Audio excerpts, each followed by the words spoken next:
I want to share a real experience I had recently, and I'm not naming the business or the people or the location because this isn't calling out anyone. It's about calling something in because there's a pattern I see over and over again in small businesses, especially during slow and stressful seasons. And if you don't recognize it early, it doesn't just harm your business, it harms the people that you bring in to help.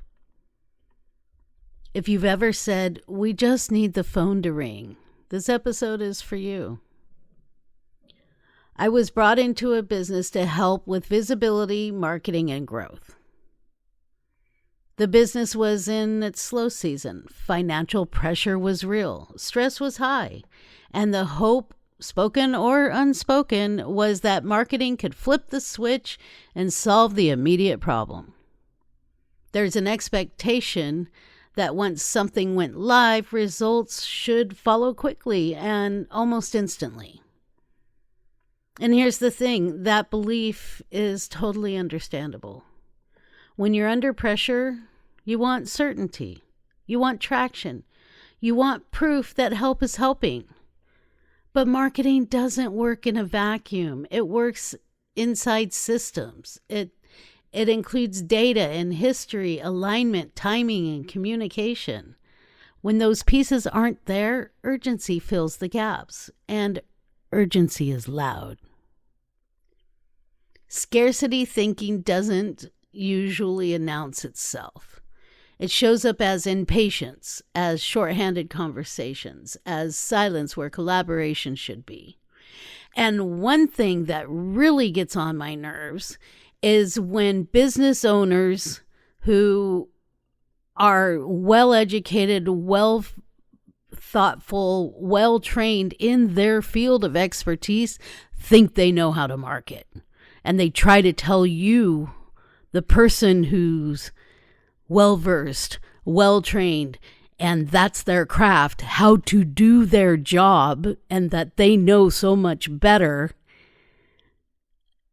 is ridiculous. And small business owners out here need to take a reality check in that. This is going off my script, but I am tired of walking into a business who has no engagement on their platforms, who has no real presence, who has low counts to their website, telling me, who has been doing this for over a decade, who has connections in the community, who has honestly, my followership across the network could be way larger, but I focus on building small businesses. I don't focus on building mine. I focus on building theirs, right? I have a track record of accomplishments for organizations large and small, volunteer and for-profit. To come and tell me that you know more about what I do than I do is something that makes a marketing person want to step up and walk out, because you don't. I don't care how much you think you do, how much you think you're a marketing guru. As a shop owner, you're not.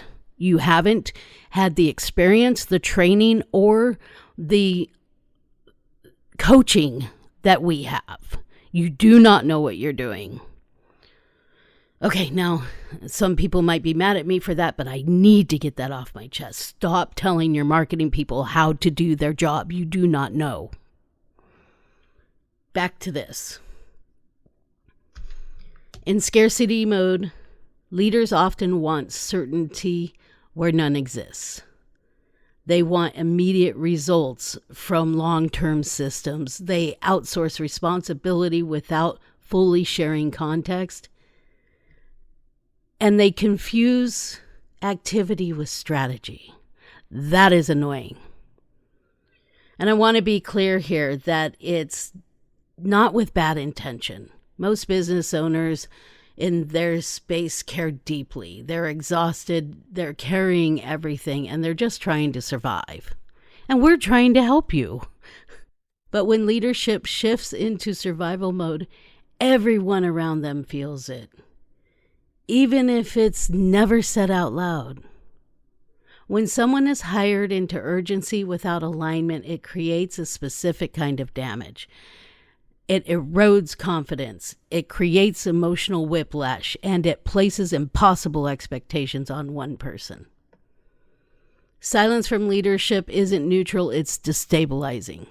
When communication drops off, people fill in the blanks themselves, and those blanks usually sound like self-doubt.